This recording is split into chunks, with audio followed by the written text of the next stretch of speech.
तो नमस्कार। योग दिवस के इस अवसर पर आप सभी को बहुत बहुत बधाई। सबसे पहले मैं अपने देश के प्रधानमंत्री जी को बहुत बहुत धन्यवाद देना चाहती हूँ, जिन्होंने मेरा जीवन मेरा योग के माध्यम से हम सभी की आवाज़ को और योग के महत्व को लोगों तक पहुँचाने का अवसर दिया।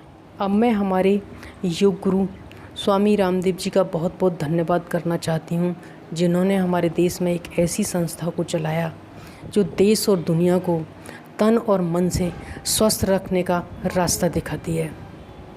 मैं बिल्कुल विश्वास के साथ कहती हूँ कि यदि उनके मार्गदर्शन पर चला जाए तो कोई भी व्यक्ति हमारे देश में बीमार नहीं होगा, ना कोई आत्महत्या होगी, ना कोई डिप्रेशन में आएगा, ना कोई गंभीर बीमारी होगी। क्योंकि हम जब भी बीमार होते हैं तो हम सोचते हैं कि हम शरीर से बीमार हैं और दवाइयाँ लेना शुरू कर देते हैं, जिससे कि और घातक परिणाम होते हैं उसके और कहीं ना कहीं उसके साइड इफ़ेक्ट होते हैं। लेकिन यदि हम रामदेव की योगाओं पर चलें तो तन और मन से हम बिल्कुल स्वस्थ हो सकते हैं। ऐसे ही कुछ योगा मैंने यहाँ पर बताए हैं, जैसे अनुलोम विलोम है। अंदर की तमाम गंदगी हमारी बाहर निकल जाती है, हमारे जो नकारात्मक विचार हैं वो सब बाहर निकल जाते हैं और हम मन को बिल्कुल तरोताज़ा महसूस करते हैं। ओम का जाप है, हमारा ब्लड प्योरीफाई होता है उससे, और हमारी तन मन की सारी गंदगी निकलती है अंदर से, हमारे विचार बिल्कुल स्वस्थ और सुंदर हो जाते हैं।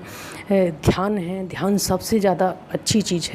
इनमें सारे योगा इतने अपने आप में पूर्ण योगा हैं कि यदि हम सारे भी ना कर पाएँ, यदि हम एक ईश्वर का ध्यान ही कर लें अपनी शांत जगह में बैठ कर के, जहाँ सूर्य का प्रकाश आता हो, जहाँ शुद्ध हवा चलती हो, तो हम वैसे ही आदि बीमारियों से दूर हो जाएंगे।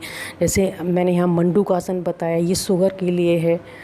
हार्ट के लिए भी मैंने कई सारे इसमें योगा बता रखे हैं। अब इतना समय नहीं है तो इसलिए मैंने आपको ये ज़रूरी चीज़ें कुछ योगा बताई हैं, और इन टिप्सों को अपना करके आप बहुत तरोताज़ा रह सकते हैं। अब हमारे देश के प्रधानमंत्री जी को ही ले लीजिए, उनके चेहरे पर कितना तेज और ताजगी हम महसूस करते हैं, और हमारे भारतवर्ष के लिए वो कितने असाधारण निर्णय कितने सहज भाव में ले लेते हैं, और अपने देश और की आन और शान के लिए कैसे डटे रहते हैं कि दुनिया भी उनकी चीज़ों का, उनकी बातों का और उनकी बुद्धि का लोहा मानती है। ये क्या है? ये सब योग की शक्ति है। इसीलिए उन्होंने इस शक्ति को पहचाना और देश और दुनिया के सामने लेकर के आए। अंत में मैं अपनी बात समाप्त करते हुए सिर्फ इतना ही करूँगी कि करो योग और रहो निरोग। जय हिंद, जय भारत।